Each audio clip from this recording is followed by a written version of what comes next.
오늘 이제 3월 첫째 수업입니다.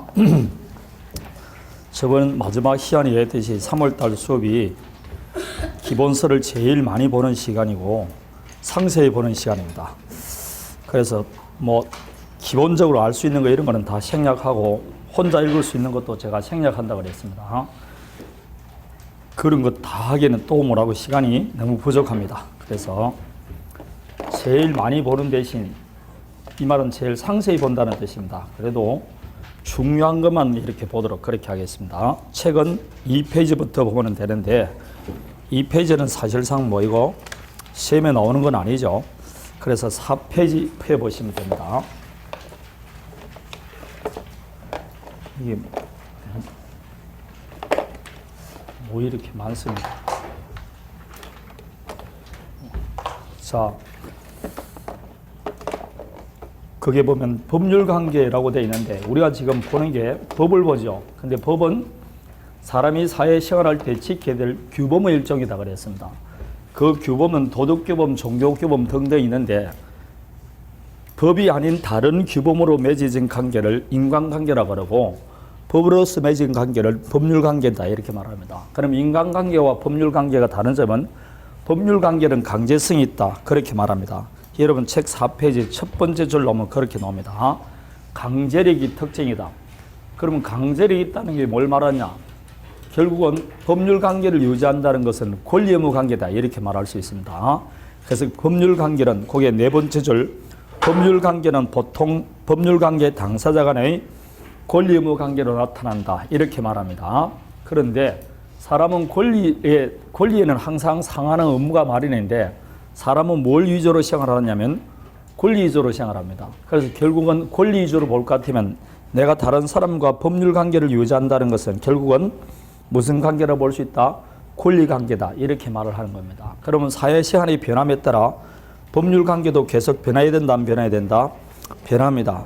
그 변하는 것인데 여러분 책에 보면 5페이지 6페이지 보면 뭐 권리의 종류 이거 나와 있는데 한번 읽어보시기 바랍니다. 우리 시험의 권리의 종류가 뭐냐 이렇게는 안 나옵니다.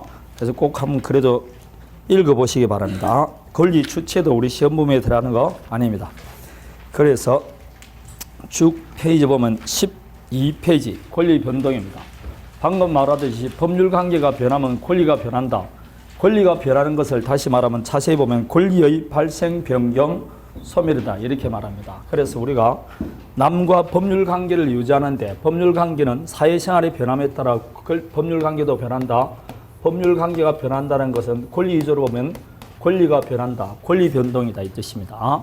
자, 그럼 권리가 변동된다는 걸 좀 더 자세히 말하면 권리가 뭐한다? 발생하고 변경하고 소멸한다. 막 그래 되어 있습니다. 이 발생은 권리 주체 입장에서는 권리를 취득하는 겁니다. 그리고 변경하고 권리 주체 입장에서는 권리를 상실하는 거죠. 요 취득도 다시 거기 보면 뭐 두 개로 나눌 때 원시 취득과 성계 취득 이렇게 나눕니다. 원시 취득과 성계 취득, 원시 취득을 다람하면 절대적 발생, 성계 취득은 상대적 발생 그러는데 예컨대 갑이 건물을 하나 신축합니다. 건물을 신축함으로써 갑은 이 건물의 소유권을 취득합니다.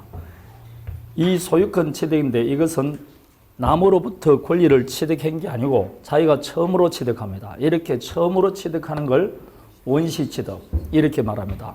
근데 갑의 입장에서는 취득한 것이고 우리 입장에서는 아 갑에게 권리가 하나 발생됐네. 그런 발생이 절대적 발생입니다. 갑이 갖고 있던 건물을 을이 매수해서 자기 앞으로 등기했습니다. 그럼 을에게도 뭐가 생겼냐?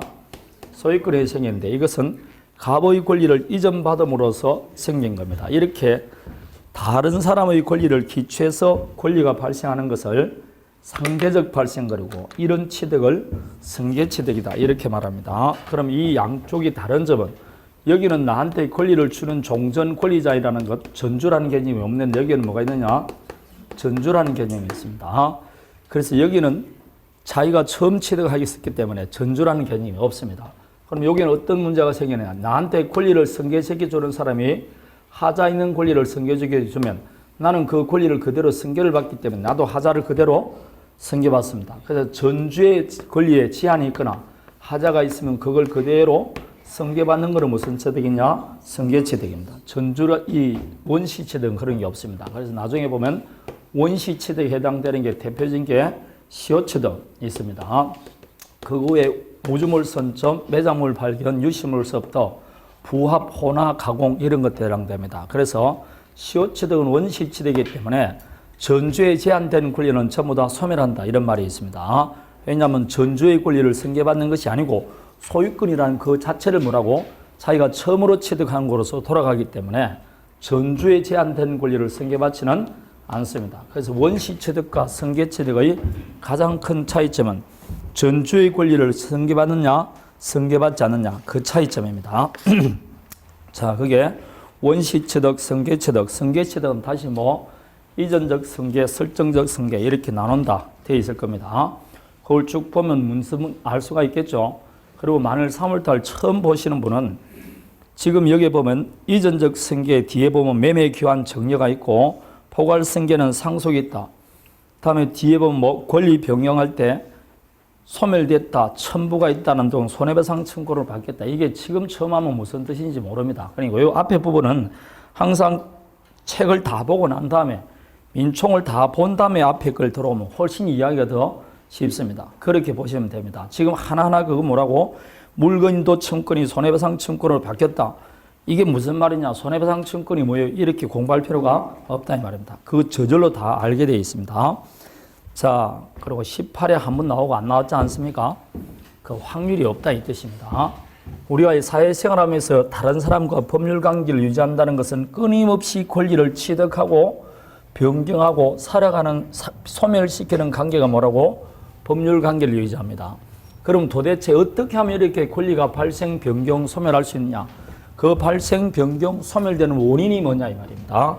그 원인은 방금 했었죠. 건물을 신축하니까 무슨 취득했다? 원시 취득한 것이고 매매하니까 뭐 했다고? 승계 취득한 거죠.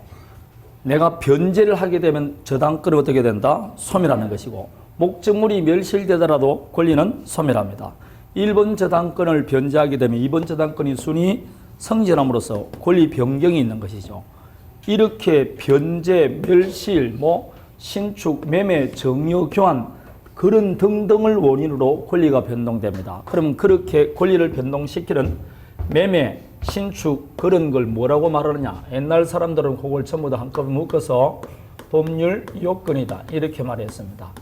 그래서 이제는 간단합니다. 어떻게 하면 권리가 변동됩니까? 라고 물어보면 법률 요건을 갖추면 됩니다. 그래서 법률 요건을 갖추면 거기에 따라서 권리 변동이란 뭐가 일어난다? 법률 효과가 일어난다. 이렇게 말하는 겁니다. 법률 효과는 다른 말이 뭘 말한다? 권리 변동이다. 이렇게 말합니다. 그래서 요건을 갖추면 권리가 변동됩니다. 원인과 무슨 사이다? 결과 사이다. 이렇게 말합니다. 그래서 요건이 원인이고 거기에 따라 권리 변동이라는 결과가 나타난다. 이렇게 말합니다. 그래서 원인과 결과 사이다. 자, 그래서 뒤에 보면 14페이지 권리 변동의 원인 되어 있을 겁니다. 자, 그래서 권리 변동의 원인 밑에 2번을 보면 됩니다. 법률 요건이란 권리 변동이 원인이 되는 것을 말한다. 그 2번 나와 있죠? 1번에 나와 있습니다. 2번에 1번 되어 있습니다. 그런데 이 권리 변동을 일으키는 원인은 방금 말하듯이 엄청나게 많은데 이걸 학자들은 다시 몇 가지로 나누냐? 두 가지로 나눕니다. 그것은 법률 행위인 것과 법률 행위 아닌 것 이렇게 나눕니다. 그럼 결국 법률 행위 위주로 나눈다는 것인데 법률 행위와 법률 행위 아닌 것으로 나누는데 왜 이렇게 나누느냐? 나누는 이유가 있습니다. 이 법률 행위든 아니든 요건이니까 권리가 변동되는 것은 똑같은데 요 법률 행위를 하게 되면 항상 행위자가 원하는 대로 권리를 변동시킨다 했습니다. 행위자가 원하는 대로 권리를 취득, 변경, 소멸한다. 사적 자체의 수단이 된다 이렇게 말합니다. 그런데 법률 행위 아닌 것은 권리가 변동되기는 되는데 이것은 행위자가 원하든 원하지 않든 행위자와 관계없이 법률의 규정에 따라 권리가 변동합니다. 행위자가 원하지 않든 법률의 규정에 따라 피동적으로 권리가 변동합니다. 그게 동그라미 2번이 나와 있습니다. 법률 요건에는 행위자가 원하는 대로 효과가 발생하는 법률 행위와 행위자가 원하든 원하지 않든 법률의 규정에서 효과가 발생하는 법률 행위 유의 것으로 있다. 이렇게 되어 있습니다. 결국은 법률 권리를 변동시키는 원인은 두 가지가 있습니다. 법률 행위로 인해서 권리가 변동되든 법률의 규정에서 권리가 변동되든 이 두 가지가 있습니다. 그 중에서 물론 이제 중요한 게 행위자가 원하는 대로 변동시키는 법률 행위가 그중 중요하다고 볼 수 있습니다. 그러면 이렇게 법률 요건에 해당되는 것은 여러 수백 가지 종류가 되는데 어떻게 이렇게 두 가지로 이렇게 분류를 할 수가 있느냐? 그것은 법률 요건을 구성하고 있는 개개의 사실, 이걸 법률 사실이라고 합니다. 이 법률 사실 중에 뭐가 들어갔냐? 그거 가지고 나눈다 그랬습니다. 이걸 그냥 손쉽게 공부하기 위해서는 요걸 중국집 제가 요리라고 그랬어요. 그리고 요리에 따라서 다양한 맛이 나타나는데 중국집 요리를 다시 두 가지 종류로 나눕니다. 상해식, 광동식 나오듯이 법률행위가 아닌 것은 나누는데 뭐 가지고 나누느냐? 그것은 중국집 요리에 들어가는 재료 가지고 나옵니다. 그 재료 중에 뭐가 들어갔냐 안 들어갔냐 나눴는데 중국집 요리 재료는 많습니까 적습니까? 엄청나게 많습니다. 그래서 14페이지부터 15페이지까지가 자그마한 것이 수없이 예를 들어간 게 그 법률 사실에 관한 이야기입니다. 그러면 이 중에서 우리가 흔히 말할 때 그냥 중국집 요리 중에 제일 중요한 요리가 양파라고 했을 때 그럼 이렇게 나눌 수 있습니다. 중국집 요리 재료 중에서 양파가 들어간 요리와 양파가 들어가지 않는 요리 이렇게 나누면 됩니다. 양파가 들어가면 뭐라고 그러고 법률행위, 안 들어가면 법률행위 아닌 것 그럽니다. 극히 간단합니다. 그냥 양파가 들어갔냐 안 들어갔냐 그것만 가지고 나누는 겁니다. 양파가 들어가느냐 안 들어갔냐 나눕니다. 그 양파를 우리 민법에서는 뭐라 하냐면 의사표시라 그래요. 그래서 의사표시가 있는 법률 요건은 법률행위라고 하고 의사표시가 없는 것은 법률행위 아닌 것 그럽니다. 극히 간단합니다.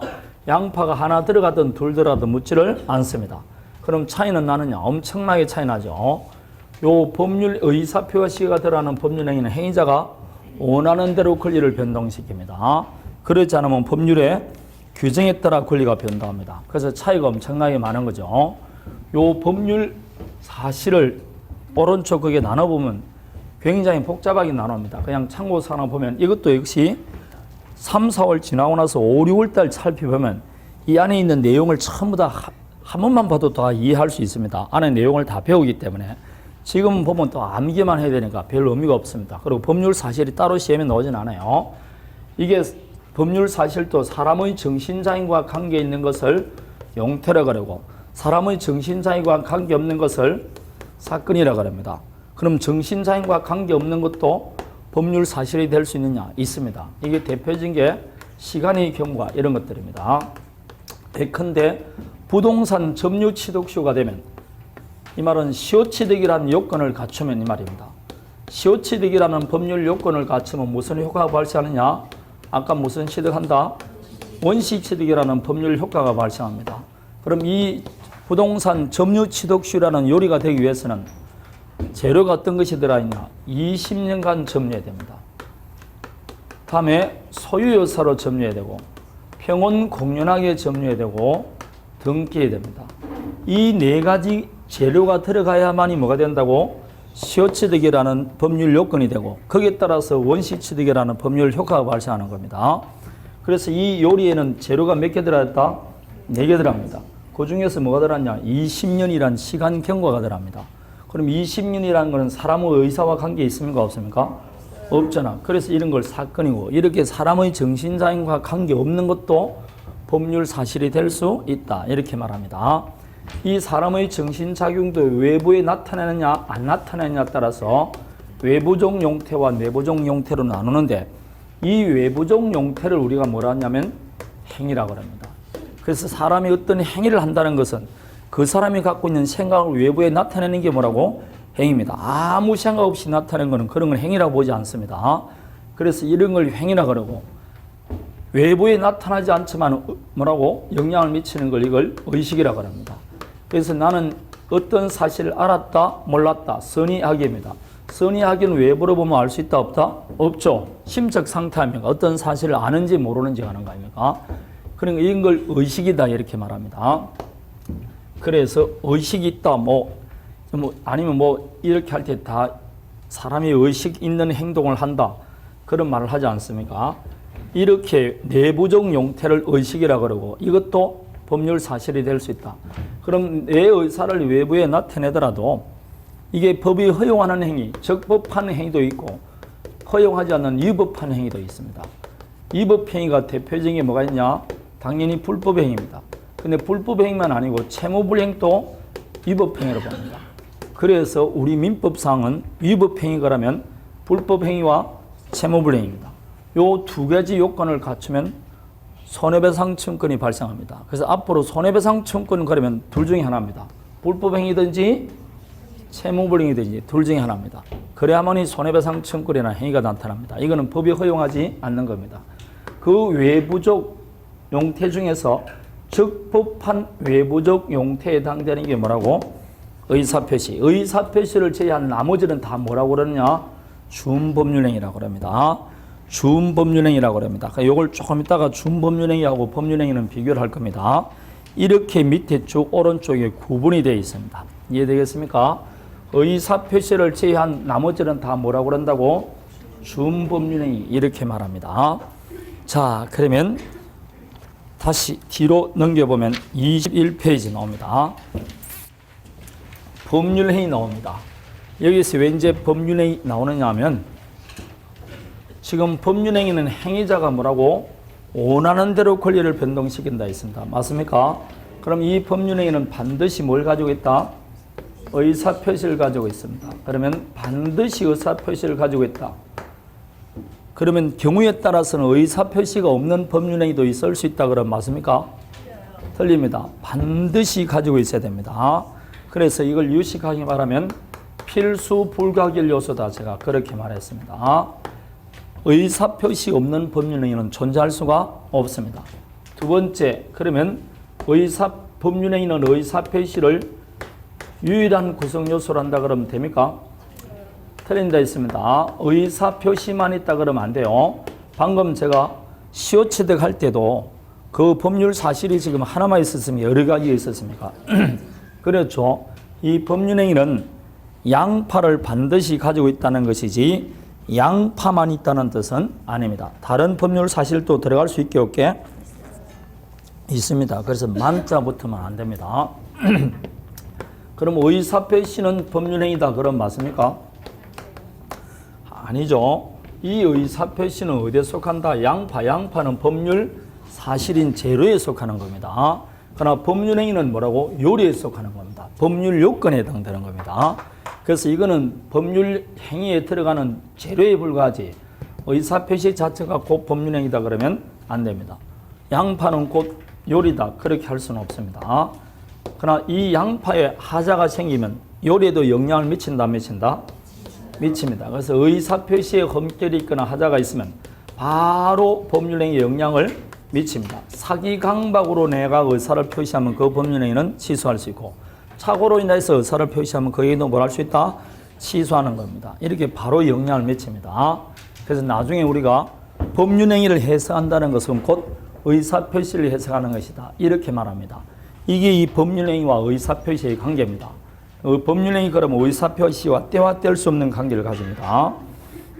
21페이지 거기에 보면 법률행위와 의사표시의 관계 2번을 볼 것 같으면 2번의 동그라미 1번 법률행위는 법률 요건에 해당되고 의사표시는 법률 뭐라고? 사실이다.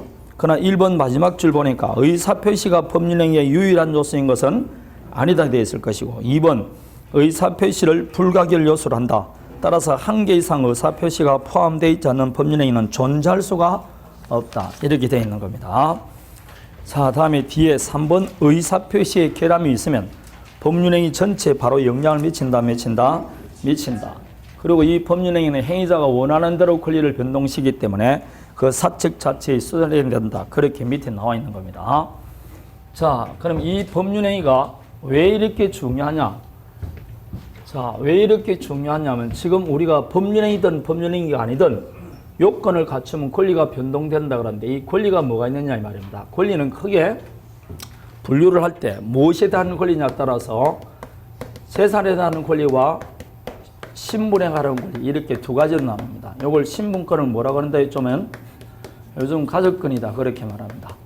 재산은 뭐에 대한 재산이냐? 재화와 용역에 대한 겁니다. 재화와 용역 그런데 재화라는 결국 뭐라 그랬죠? 물건. 용역은 사람의 노동력을 말합니다. 그래서 크게 이렇게 나누는데 이 재화에 대한 권리를 즉 물건에 대한 권리를 뭐라 하냐면 물건, 사람에 대한 권리를 채권 이렇게 나눕니다. 그럼 권리인데 이건 물건에 대한 권리인데 물건은 의지가 있습니까 없습니까? 없죠. 일찍 옮겨 가라 그래서 가르지 않지 않습니까? 그래서 내가 어떤 물건의 권리를 갖고 있다는 것은 그 물건을 내가 직접 만다 지배하는 겁니다. 지배해서 내가 직접 집에서 이익을 향유할 수 있는 권리입니다. 내가 직접 집에서 옮긴다든지 폐각한다든지 남한테 임대 준다든지 이렇게 하는 겁니다. 그러나 채권은 사람에 대한 권리인데 사람의 의지가 있죠. 따라서 사람을 지배하면 안 됩니다. 사람에게는 뭘 해달라고 말 수 있다? 청구하는 권리에 불과합니다. 그래서 채권은 청구권이고 물건은 지배권이다. 이렇게 말을 하는 겁니다. 신분에는 다시 친족권과 뭐가 있느냐? 상속권이 있습니다. 그럼 제가 법이라는 권리 의무 관계라 그러는데 개인과 개인 사이도 권리 의무가 발생합니까? 안 합니까? 이 개인과 개인 사이의 권리 의무에 관한 모든 법을 무슨 법이라 하냐면 사법이라 그래요. 그 사법 중에 해당되는 게 뭐가 있냐? 민법, 상법 그래 있습니다. 다음에 국민과 아니고 국가와 개인 사이에 국가와 국민, 국가와 개인 사이의 권리 의무에 관한 권리 의무도 발생할 수 있습니까? 없습니까? 여기에 관계된 모든 법을 공법이다. 이렇게 말합니다. 그래서 공법은 헌법, 형법 이런 게 대표적인 공법입니다. 행정법 이런 것들. 그러면 마찬가지입니다. 개인과 개인 사이의 권리 의무인데 그 권리가 다 치보면 재산권 아니면 뭐라고? 신분권이니까 우리 민법도 이렇게 되어 있습니다. 그래서 민법은 개인과 개인 사이의 재산이나 신분에 관한 권리에 관한 법입니다. 그런데 이 신분권은 우리 시험에 들어간다 안 들어간다? 안 들어갑니다. 안 들어가니까 이게만 들어가는 겁니다. 이것만. 자, 그런데 마찬가지입니다. 여기서 보면 신분권은 안 들어간다. 그럼 지금부터 물건과 채권이 문제되는데 물건을 공부하거나 채권을 공부하면 공통적으로 들어가는 게 있을까 없을까요? 있습니다. 이걸 앞으로 그때 됩니다. 그래서 이걸 모든 법에 공통적으로 들어가니까 뭐라고? 총칙, 민법 총칙 그럽니다. 근데 지금 말은 민법 총칙이 되지만 실제로 민법 총칙이 아니고 뭐라고? 물건과 채권의 총칙, 즉 뭐라고? 재산권에 관한 총칙입니다.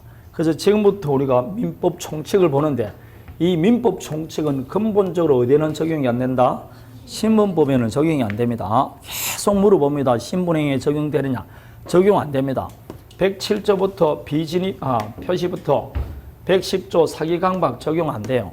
그리고 다음에 보는 게 뭐라고? 대리봅니다. 대리 적용이 안 됩니다. 조건기한, 신분행위는 조건기한 붙일 수가 없어요. 그러니까 근본적으로 이거는 적용이 안 되는 겁니다. 이거는 재산법에 관한 총칙입니다. 다음에 우리 민법은 지금 사법에 관한 총칙이지 뭐가 아니다고? 공법이 아닙니다. 따라서 공법상 행위에 대해서는 우리 민총이 적용된다 안 된다? 안 됩니다. 그래서 공문이 사적서 제출하는 거 적용됐냐 이런 건 적용이 안 되는 겁니다. 우리 민법은 사법에 관한 총칙입니다. 그래서 공법이나 신분행위는 우리 민총이 적용되지 않는다 하는 그 이유입니다. 그러면 이 경우 우리가 그러면 총칙편은 원래는 여러분 자세히 보면 총칙 보면 앞에 법의 기본 원리에서 나와 있고 다음에 주체, 객체, 뒤에 보면 권리 변동의 원인, 다음에 뒤에 소멸시효 이렇게 나와 있는데 우리가 지금 공부하는 입장에서 그냥 간단하게 민법 총칙은 세 가지가 있다고 보면 됩니다. 그게 물건이든 채권이든 그 권리를 누리는 주체가 있을 겁니다. 우리가 조금 전에 보니까 권리 주체에서 잠시 한번 나왔죠? 그 주체. 다음에 권리 뭐라고? 객체가 있겠죠. 그럼 주체와 객체가 연결시키는 게 권리 변동 아닙니까? 주체와 객체에 대해서 이런 권리를 취득, 변경, 소멸하는 게 권리 변동입니다. 근데 권리 변동은 취득, 변경, 소멸이고 권리 변동의 원인이 나와 있는데 권리 변동의 원인은 둘 중에 하나죠. 법률 행위로 변하든지 법률의 규정이든지. 그런데 법률 행위는 행위자가 원하는 대로 권리를 변동시킵니다. 그게 물건이든 채권이든 법률 행위를 하게 되면 내가 원하는 대로 변동시킬 수 있는데 법률 행위 아닌 것은 법률의 규정에 따라 변동하니까 물건은 어디에 규정되어 있게? 물건법에. 채권은 뭐라고? 채권법에 개별적으로 규정되어 있습니다. 그래서 우리가 나중에 소유권 보면 법률에 규정한 소유권치등 어디에 규정되어 있게? 소유권에 관한 법 조문을 보면 뭐라고? 이런 식으로 이런 요건을 갖추면 요 소유권 취득한다고 되어 있고 지상권은 뭐라고? 지상권에 가보면 이런 요건을 갖추면 이 지상권 취득한다고 되어 있지. 개별적으로 규정되어 있지 총론적으로 규정이 안 되어 있어요. 그래서 우리 민법 총칙을 보면 권리 변동의 원인 중 뭐가 되어 있다? 법률행위편이 규정이 되어 있어요. 모든 권리 변동의 공통 원인이 뭐라고? 법률행위입니다. 그런데 이 세 개 중에서 이 두 개는 시험 범위 안 들어가고 뭐가 들어간다? 요 법률행위편이 시험 들어갑니다. 그래서 시험 요강에 보면 민법 총칙 중 법률행위편 되어 있습니다. 그 법률행위가 실제로 제5장이에요. 법조문은 몇 조부터냐? 103조부터가 우리 시험 범위 들어갑니다. 103조부터 들어갑니다. 그래서 여러분 103조를 딱 법조문을 보면 바로 위에 그게 뭐라고 하면 열어보시는 분이 계시네. 그러면 다시 저도 봅니다. 103조 위에 보니까 제1절 총칙이고 그 위에 뭐라 되어 있다? 제5장 법률행위 되어 있죠. 요것만 우리 시험 범위 들어갑니다. 그래서 요 5장을 다 보면 어디까지가 들어갔냐? 조건 기한까지입니다. 조건 기한. 그래서 154조까지입니다. 154조 넘어가면 다시 6장이라는 장이 나오죠. 그건 우리 시험 범위에 안 들어간 겁니다. 5장만 우리 시험 범위에 들어갑니다. 그래서 결국은 민총은 우리 시험 범위 보면다는 뭘 본다는 겁니까? 법률행위가 우리 시험 범위에 들어갑니다. 그래서 지금 이거 법률행위를 보는 겁니다. 왜 법률행위 보냐? 이게 우리 시험 범위에 들어가니까. 그럼 이 법률행위가 뭐냐 보니까 이 법률행위는 뭐라고? 법률 요건에 해당되는 것이고 행위자가 원하는 대로 권리를 변동시키는 거더라. 그럼 이 법률행위는 뭐로 되어 있냐니까 반드시 뭘 가지고 있더라? 의사표시를 가지고 있더라. 그럼 이 법률행위를 잘 보기 위해서는 뭘 봐야 된다? 의사표시를 살펴봐야 됩니다. 왜냐하면 필수 불가하기 어렵으니까. 그렇게 보는 겁니다. 자, 그러면 법률행위 아닌 것은 우리 시험 범위에 들어가지 민총 시험 범위에 들어가지는 않습니다. 민총은 법률행위만 보는 겁니다. 그러면 법률행위를 하게 되면 내가 원하는 대로 권리를 변동시키는데 물권 변동을 목적으로 법률행위 할 수 있습니까? 없습니까? 그걸 무슨 행위라 그럽니까? 그렇죠. 물권행위라 그럽니다. 채권 채무 발생을 목적으로 하는 갱물행위를 채권행위 그럽니다. 신부법상 권리 변동을 목적으로 하는 법률행위를 신분행위 이렇게 말하는 거죠. 되겠습니까? 그래서 물권행위는 물권 변동을 목적으로 하는 법률행위이기 때문에 이행의 문제를 남기지 않는 종국적인 처분행위다. 그래서 물권행위는 처분행위라고 그랬고 채권행위는 이행의 문제를 남기는 의무부담행위다. 이렇게 말했습니다. 그래서 물권행위 할 때는 처분 권한이 필요하지만 채권행위 할 때는 처분 권한이 있을 필요가 없다. 그런 걸 공부한 겁니다. 자, 이렇게 법률행위가 우리 시험 범위에 들어간다. 그게 여러분 책에 지금 나와 있는 겁니다. 자, 그러면 법률행위가 지금부터 우리 시험 범위에 들어간다 그랬는데 들어가니까 당연히 교수들이 법률행위를 연구하겠죠. 연구하다 보니까 법률행위를 다시 다양한 기준에 따라 나눠봅니다. 그래서 22페이지 보면 법률행위의 종류라는 게 나오는 겁니다. 자, 그 중에서 방금 법률행위는 반드시 뭘 필요하다고? 의사표시가 있다 그러는데 즉 양파가 있다는데 제가 양파가 있으면 되지 몇 개 있는지는 물어보지 않는다 그랬습니다. 그래서 다시 학자들은 요 양파가 몇 개 들어갔냐에 따라서 나눕니다. 즉 의사표시 하나만 들어가는 법률행위가 있습니다. 이걸 무슨 행위라고 그러냐면 단독행위 이렇게 말하는 겁니다. 다음에 의사표시가 두 개 들어가는데 이게 같은 게 아니고 서로 대립하는 두 개의 의사표시가 들어갑니다. 이렇게 서로 대립하는 두 개의 의사표시가 딱 합치돼야만 성립되는 법률행위. 이걸 뭐란다? 그렇죠. 계약 그럽니다. 그래서 앞으로 그게 무슨 계약이든 매매 계약이든 교환 계약이든 물권 계약이든 채권 계약이든 계약권은 의사표시가 몇 개 들어간다? 두 개 들어갑니다. 서로 대립하는 두 개의 의사표시입니다. 그 다음에 이 단독행위도 다시 상대방 있는 단독행위와 상대방 없는 단독행위로 나눕니다. 이 상대방 있는 단독행위는 상계, 추인, 동의, 면제, 취소, 해제, 해지, 철회 이렇게 있습니다. 상대방 없는 단독행위는 유언, 재단법인의 설립, 소유권 포기 이런 것들이 있습니다. 이게 뭔지는 다 뒤에 하는 것이죠. 외우기는 상추, 동면, 취해철 이렇게 온다 있습니다. 상추도 동면을 취한다. 언제? 겨울철. 다음에 유재서이가 소유권을 포기했다. 유재포 이렇게 옵니다. 외워놔야 뒤에 시험에 나오니 자 맞출 수 있으니까 주의해야 됩니다. 거기 24회하고 22회 시험 나오는데 둘 다 다음 중 단독행위가 아닌 것 이렇게 나왔어요. 그래서 단독행위가 아닌 것 시험에 나온 것 중에 탑대에서 나온 게 매매의 예약이 나왔어요. 예약은 단독행위도 아니다. 예약은 계약이라 그랬습니다. 예약은 언제나 본계약을 체결해야 될 이행의 문제를 남기기 때문에 예약은 언제나 채권계약이다. 그것도 시험에 나온 적이 있어요. 그래서 이게 답으로 한번 나왔고 다음에는 합의해제가 나왔습니다. 합의해제, 해제계약이 나왔어요. 해제계약은 단독행위다, 계약이다. 뒤에 계약이라 써놨잖아요. 그러니까 계약이지. 그래서 이거는 계약이지 단독행위가 아닙니다. 이게 두 번 시험에 답으로 나왔어요. 24회, 22회 그렇게 시험에 나온 겁니다. 그러니까 단독행위 외워놓는 게 좋다 이 말입니다. 이 두 가지입니다. 상대방 없는 단독행위는 상대방이 없으니까 내 의사표시가 상대방에게 도달할 필요가 있습니까? 없습니까? 없죠. 상대방이 없는데 어떻게 도달합니까? 그래서 상대방 없는 의사표시는 도달주의가 적용되지 않고 표백주의가 적용됩니다. 다음에 상대방 없는 단독행위는 상대방이 없으니까 상대방 입장에서 해석을 못합니다. 그래서 이거는 자연적 해석밖에 되지를 않습니다. 상대방 없는 단독행위는 상대방이 없으니까 짤 수가 없겠죠. 통정의 표시가 적용되지 않습니다. 그게 상대방 없는 단독행위에 관한 이야기입니다. 자, 그거 외에 이제 오른쪽 채권행위, 물권행위 어디서 들었죠? 방금 말했죠. 채권 채무 발생을 목적으로 하는 법률행위를 채권행위, 물권 변동을 목적으로 하는 법률행위를 물권행위, 물권 이외의 권리 변동을 목적으로 하는 법률행위를 주물권행위 이렇게 말합니다. 이것도 물권 이외의 권리 변동을 목적으로 하고 이행의 문제를 남기지 않기 때문에 요 주물권행위도 처분행위에 속합니다. 그래서 물권행위와 주물권행위는 어디에 속한다고?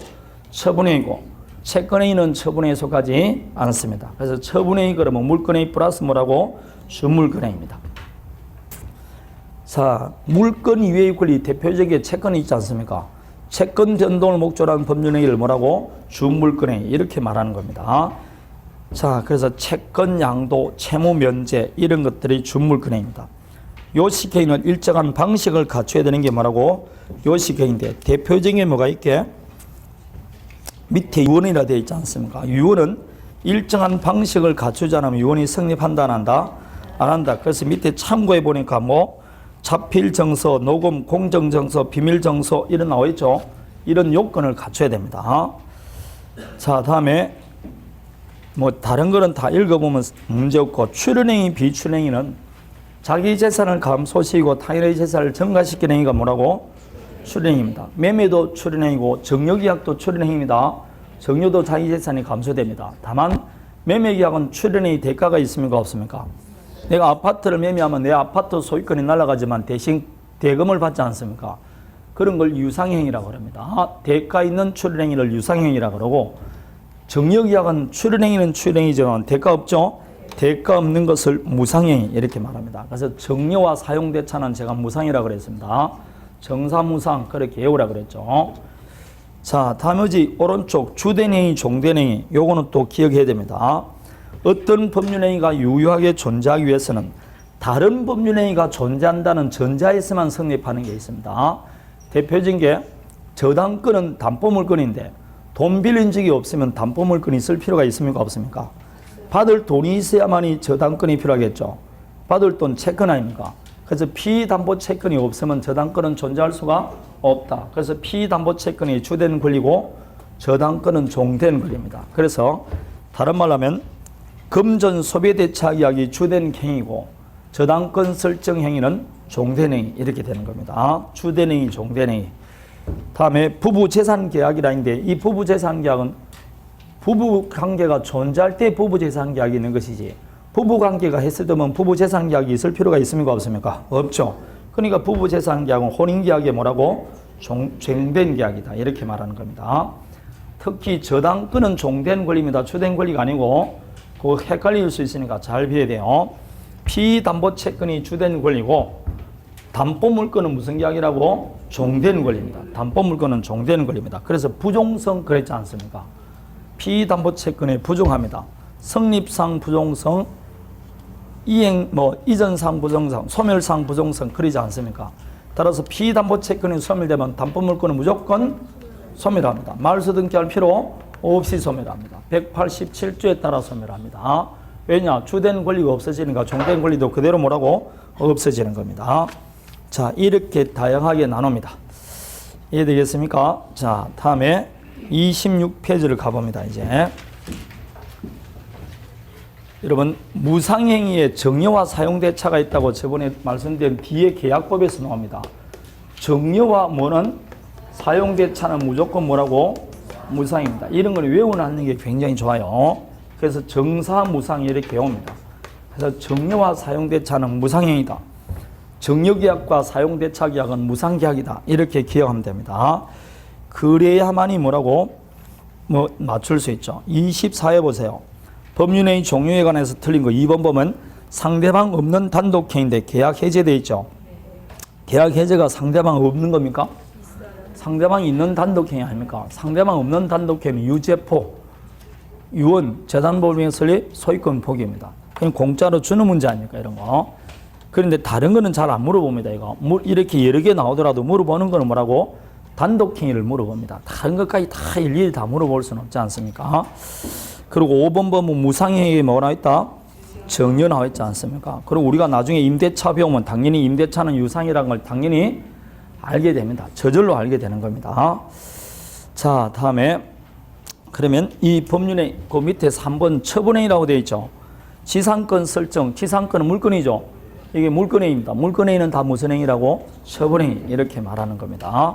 지상권 설정, 저당권 설정 다 처분행위에 속합니다. 자, 그럼 이렇게 법률행위를 하게 되면 내가 원하는 대로 권리를 변동시키는데 이 법률행위가 내가 원하는 대로 권리를 변동시키기 위해서는 요건을 갖춰야 되는데 그 요건은 크게 몇 가지가 있다?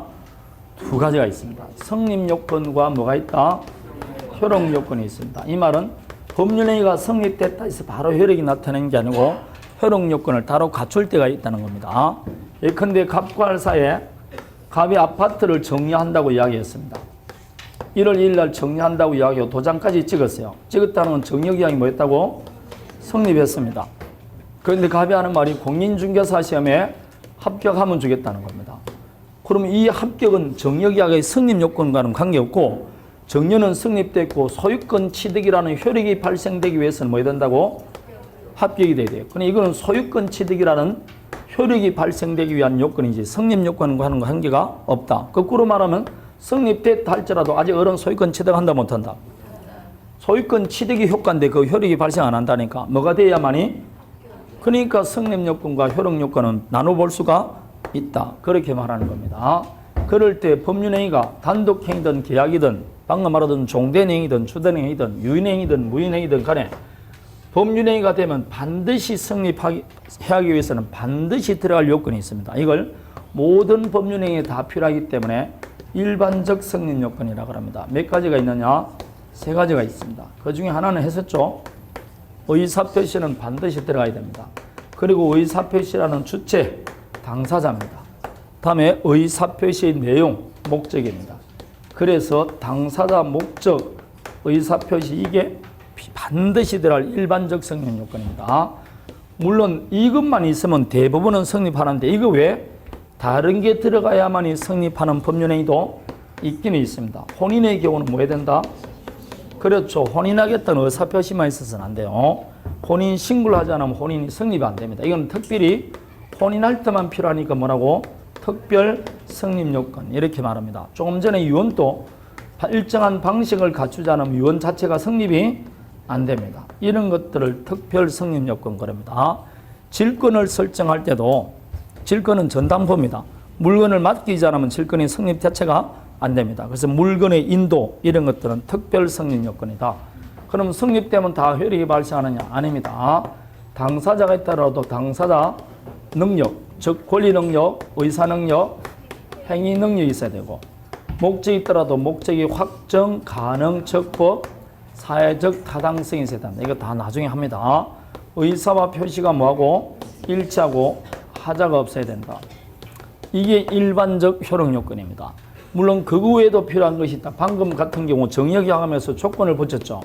이렇게 조건이나 기한을 붙였을 때는 조건이 성취되거나 기한이 도래야만 효력이 발생할 것이고 대리인과 매매하면서 도장을 찍었다 할지라도 그자에게 대리권이 존재하지 않으면 본인에게 효력이 발생하지를 않습니다. 그럼 이게 대리권의 존재 이런 거죠. 유언했을 때는 언제 효력이 발생한다? 유언자가 사망했을 때 효력이 발생하죠. 이거는 유언할 때만 필요하니까 이걸 특별 효력 요건 이렇게 말하는 겁니다. 그러면 만일 성립 요건을 못 갖췄다. 그러면 그 법률행위는 뭐라 하냐면 불성립 내지 부존재라고 합니다.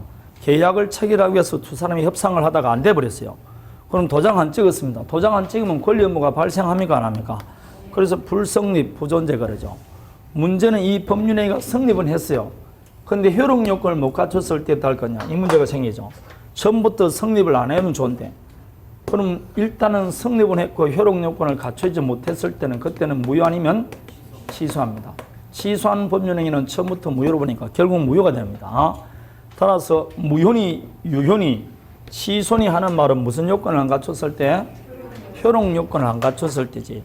성립 요건을 갖추지 않으면 무효 취소 그러지 않습니다. 따라서 조건 기한은 뭐와 관계 있다고? 효력 요건과 관계 있지 성립 요건과 관계 없습니다. 옛날에 그거 한번 나왔어요. 이 조건 기한은 법률행위의 성립 이렇게 하면 안 됩니다. 성립된 법률행위의 효력의 발생 또는 소멸을 제한하기 위해서 당사자가 임의로 붙인 부관이다 이렇게 말하는 겁니다. 효력 요건과 관계 있습니다. 그럼 이 민총에서 우리가 시험 범위라는 게 효력 요건이라는데 일단 우리는 뭐 했다는 전자에서 본다 했죠. 성립했다는 전자에서 요 효력 요건을 갖춘지 못 갖춘지 이걸 우리 시험 범위에 들어갑니다. 그 민총 보지만은 실제로 민총 효력 요건만 시험 범위에 들어갑니다. 그 중에서 능력은 권리 주체에 가는 것이니까 우리 시험 범위에 안 들어갑니다. 요게 들어가고 요게 몇 문제 나온다고? 10문제 출제된다 그랬습니다. 그래서 오늘 할 목적 요게 한 문제. 특별할 때는 2문제 나오고 대부분 한 문제 나옵니다. 안 나올 때도 있고. 그럼 요 의사업 표시에 대해서는 2문제 아니면 뭐라고? 3문제. 조건 기한은 무조건 한 문제 나옵니다. 대리권 존재도 2문제 내지 3문제. 무효 취소는 한 문제이면 2문제. 그래서 합치면 다 10문제입니다. 총 한 문제 한 문제 나오면 딱 10문제가 나옵니다. 그럴 때 대리권하고 의사 표시만 보면 벌써 적어도 5문제 아니면 6문제까지 출제됩니다. 여기에. 그리고 조건 기한 붙이면 벌써 7문제, 6문제 이렇게 보면 벌써 뭐라고 8문제 이상은 여기서 나가는 겁니다. 그래서 제일 중요한 게 의사 표시, 대리, 무효 취소, 조건 기한 그렇습니다. 오늘 할 것은 양은 엄청나게 많은데 그렇게 어렵게 나오지도 않고 어렵게 나오지 않습니다. 그냥 전부 다 103조에 대해서만 물어보니까. 왜냐하면 우리 첫 시험 범위가 아까 몇 조라 그랬죠? 그것만 시험에 나오는 게 원칙이에요. 이제 그냥 학자들이 확정 가능 이런 거 하지 그게 시험에 있는 건 법조문에 있는 건 아니지 않습니까? 그래서 103조 무효냐 취소냐 그게 시험에 제일 많이 나오는 겁니다. 자 그러면 이 법률행위가 성립 요건을 갖췄다는 건 누가 입증해야 되느냐? 성립 요건을 갖췄다는 입증 책임은 당연히 성립을 주장하는 자가 입증해야 됩니다. 그래서 성립을 주장하는 자, 성립 요건을 갖췄다가 주장하는 자가 입증합니다. 그런데 이 효력 요건은 일단은 성립하면 효력 요건을 갖췄다고 보는 것이 원칙입니다. 따라서 이 효력 요건은 효력 요건을 갖추지 못했다고 주장한 자가 아니고 부정하는 자가 입증해야 됩니다. 그럼 효력 요건을 갖추지 않으면 무효 아니면 뭐라고? 취소니까 결국 뭘 주장하는 자? 무효 취소를 주장하는 자입니다. 그래서 무효 취소를 주장하는 자가 무효 취소 사유를 입증해야 된다는 겁니다. 그래서 무효는 무효를 주장하는 자가 입증하라 이렇게 말합니다. 이걸 나누는 이유가 여기에서 틀린 겁니다. 그래서 27페이지 제일 위에 보니까 구별 실익되어 있죠. 왜 성립 요건과 효력 요건을 구별하느냐? 그거는 증명 책임의 부담이 틀리기 때문에 그렇습니다. 거기 있듯이 성립 요건은 성립을 주장하는 자가, 효력 요건은 효력 발생을 저지하고자 하는 자가, 부정하고자 하는 자가 입증이 됩니다. 즉 무효 취소를 주장하는 자가 입증하라 그렇게 말하는 겁니다. 이해되겠습니까? 자, 그렇게 규정되어 있다. 자, 그러면 조금 들어가기 전에 제가 법률 사실 중에서 의사표시를 제한 나머지는 다 제가 뭐라 그랬죠? 준법률행위다 그렇게 말했습니다.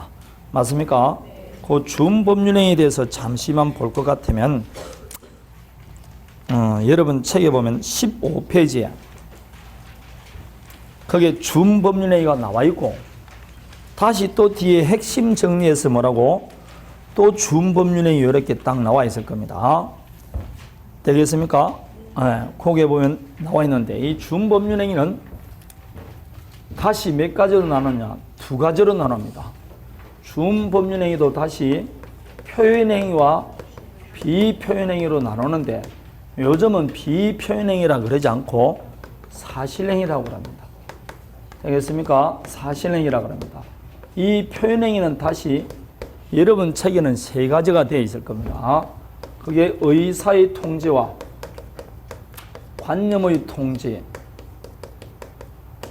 그리고 뭐가 있냐면 그게 감정의 표시라고 나와 있을 겁니다. 이거는 감정의 표시, 그러고 용서라고 되어 있지 않습니까?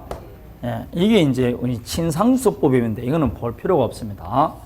예컨대 감남과 을녀가 혼인을 하고 있는 사이입니다. 그런데 이혼을 할 때 우리 민법에서는 함부로 이혼을 못하게 법률에 규정된 사유가 있을 때 이혼할 수 있습니다. 그 외에는 합의 이혼밖에 안 돼요. 그 이혼 사유 중에 부부 일방이 무슨 행위를 했을 때? 부정행위를 했을 때입니다. 이때는 이혼 사유가 돼요. 그런데 부부 일방이 부정행위를 했는데 상대방 배우자가 뭘 했다고? 용서를 했습니다. 그럼 용서를 하면 이혼 사유가 소멸됩니다. 이 부정행위로 다시 이혼을 청구할 수가 없습니다. 이게 용서입니다. 내 감정을 외부에 표시한 거죠. 그런데도 나는 그런 생각도 못한데 법률은 네가 용서했기 때문에 이혼이 안 된다고 법의 효과를 정해놓은 겁니다. 그래서 법률에 규정이 한 효과가 발생합니다. 그게 용서입니다. 함부로 용서하면 안 된다 이 말을 갖고 있습니다. 자, 그래서 용서가 나옵니다. 이게. 자, 그러면 별 희한한 게 있습니다. 그걸 뭐라고 그걸 법에 집어넣어가지고 뭐라고 이혼 사유가 되니 안 되니 그렇게 하는 겁니까? 제가 저번에 작년에도 그랬죠. 한 번만 더 간통죄가 뭐라고 들어가면 위헌 판결 나온다 그러는데 드디어 위헌 판결 나왔지 않습니까? 세 번째 만에 위헌 판결 나오는 겁니다. 그게. 자, 그 전에 없어진 게 혼인빙자 간음죄였죠. 이게 옛날에 이런 게 있었다는 겁니다. 혼인을 할 것을 약속하면서 뭐라고 사통을 했는데 혼인해주지 않으면 그놈을 고발했었습니다. 희한합니다. 그래서 제가 됐었어요. 그러니까 뭐 혼인하고 약속했으면 뭐라고 끝까지 혼인을 해줘야 되는 겁니다. 그래서 그런 겁니다. 그런데 희한하죠. 그건 또 여자는 또 걸리지는 않아요. 혼인빙자, 남자가 누가 여자를 상대로 혼인빙자 간음죄로 고소하는 사람 누가 있습니까? 안 하지. 그래서 그게 위헌 판결 받았고 이제 뭐라고 간통죄가 위헌 판결 받은 겁니다. 형법상 죄는 안 된다는 뜻입니다. 자, 그럼 민법상은 불법행위다 아니다? 민법상 불법행위죠. 그러니까 간통하게 되면 뭐라고? 불법행위한 손해배상 위자료 들어가지 않습니까? 위자료라는 정신적 손해배상을 우리나라는 뭐라 그런다고? 정신적 손해배상을 우리나라로서는 세 자로 줄여서 뭐라고? 위자료라 그래요.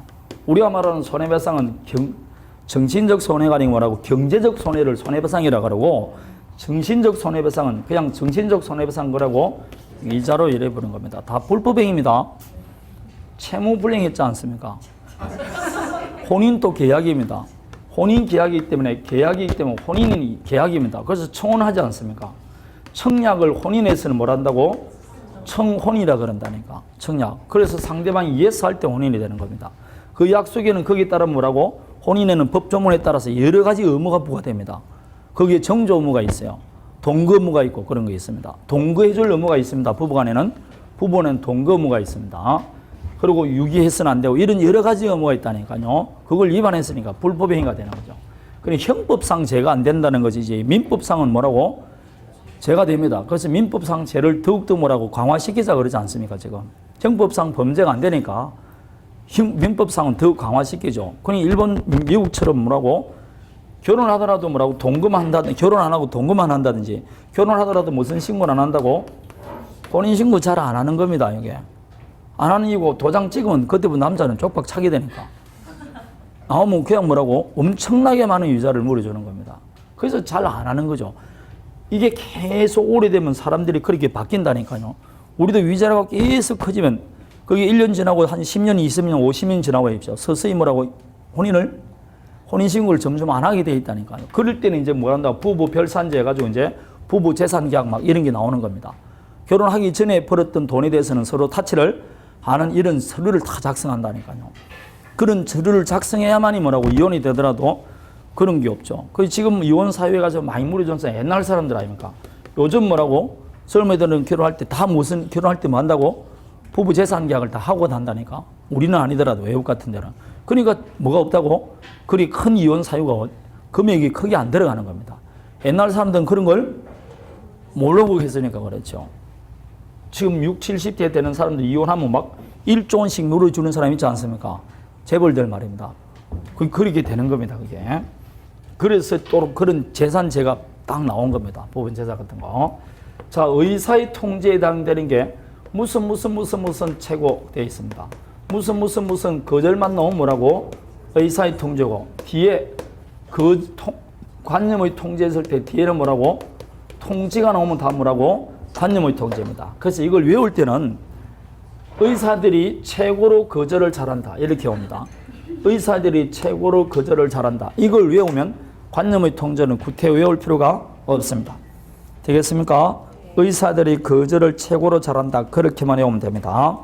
밑에 보면 여러분 16페이지 보면 뭐 의사의 통제에 해당되는 걸 엄청나게 많이 적어놨지 않습니까? 맞습니까? 근데 그 뒤에 보니까 다 무슨 자가 붙었습니까? 최고자 아니면 거절자 붙었지 않습니까? 자, 다음에 사실행위는 다시 뭐 순수 사실행위와 혼합 사실행위 나오는데 이거는 나오질 않습니다. 순수 사실행위에 해당되는 게 매장물 발견, 주소의 설정, 가공 그런 게 나와 있을 겁니다. 뭐 자세히 알 필요 없고 그런 거 나와 있죠. 다음에 혼합 사실행위는 거기 보면 부부의 동거란 말이 나올 겁니다. 사무관리 나와 있죠. 선점, 물건의 인도 이런 것들입니다. 그래서 부사, 선물, 뭐 매주가 이렇게 외우는데 이런 것들이 뭐라고? 준법률행위입니다. 그럼 이게 시험에 단독으로 나오지 않고 만일 문항으로 하나 나오면 법률행위와 준법률행위는 어떤 차이점이 있느냐 이게 나올 겁니다. 법률행위는 당연히 뭘 가지고 있다? 의사표시를 가지고 있고 준법률행위 의사표시가 없죠. 없으니까 법률행위는 뭐라고? 행위자가 원하는 대로 권리를 변동시킬 것이고 준법률행위는 법률의 규정에 따라 권리가 변동합니다. 이게 가장 큰 거고 문제 물어보면 이거밖에 없습니다. 법률행위는 행위자가 원하는 대로, 준법률행위는 법률의 규정에 따라 권리 변동합니다. 그런데 이 사실행위는 법률행위와 전혀 다르지만 요 표현행위는 여러분 법률행위하고 비슷합니다. 대표적인 게 뭐냐? 갑이 무권 대리인 을이 있습니다. 대리권도 없이 을이 병과 매매를 한 겁니다. 그럴 때 상대방은 본인을 찾아서 당신 아들이 어제 대리권도 없이 당신 부동산을 매매했는데 추인할 거요 말 거요 물어보는 게 뭐라고? 최고입니다. 그럼 나는 지금 이 병에게 추인할 거요 말 거요 내 의사를 표시하지 않습니까? 그럴 때 그 기간 내에 아무 말은 없다. 그러면 추인을 뭐라고? 이게 이제 효과입니다. 두 사람 사이에 아무 말도 안 하더라도 추인을 거절한다고 법에 규정이 되어 있으니까 추인 거절한 것으로 봅니다. 미성년자가 했던 법률행위는 취소할 수 있죠. 그럼 취소하고 안 하고는 미성년자 마음이니까 상대방 쪽에서는 취소할 거예요 말 거예요 뭐 할 수 있다? 최고할 수 있습니다. 근데 그 기간 내에 확답을 받지 못하면 발하지 않으면 뭐 한 것으로 본다? 이거는 추인한 것으로 봅니다.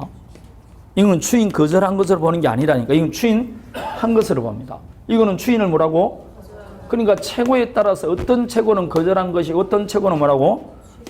내가 원하는 대로 효과가 발생하는 게 법률의 규정에 따라 효과가 달라진다니까요. 다 같지를 않다는 겁니다. 그러니까 이건 준법률행위죠. 내가 원하는 대로 효과가 발생하는 게 아니라니까. 이 최고에 대해서는 각종 최고에 대해서 효과는 어디에 규정되어 있다고?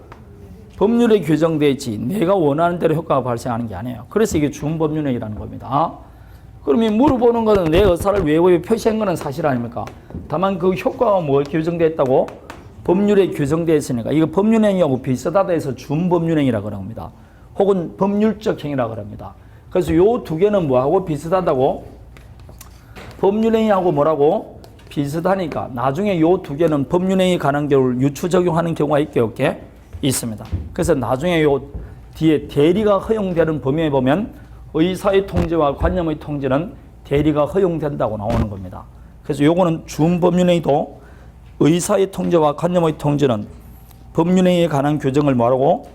준용하는 경우가 있습니다. 그래서 여러분 책 보면 어디에 나와 있냐면 대리가 인정되는 범위 104페이지를 펴보십시오. 원래 대리는 뭐만 할 수 있습니까? 본인을 대신해서 재산상 법률행위만 대리할 수 있습니다. 다 같은 법률행위라도 신분상 법률행위는 대리할 수 있습니까? 없습니까? 없습니다. 그래서 법률행위 그 중에서도 재산상 법률행위만 대리할 수 있습니다. 그럼 준법률행위는 대리할 수 있느냐? 안 되는 게 원칙이겠죠. 그러나 거기 뭐죠? 준법률행위 중에서도 뭐라고?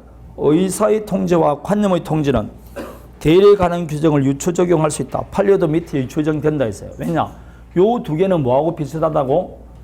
법률행위하고 비슷하기 때문에 유추 적용시켜주는 겁니다. 그래서 요 두 개는 여기에서 딱 한번 써먹습니다.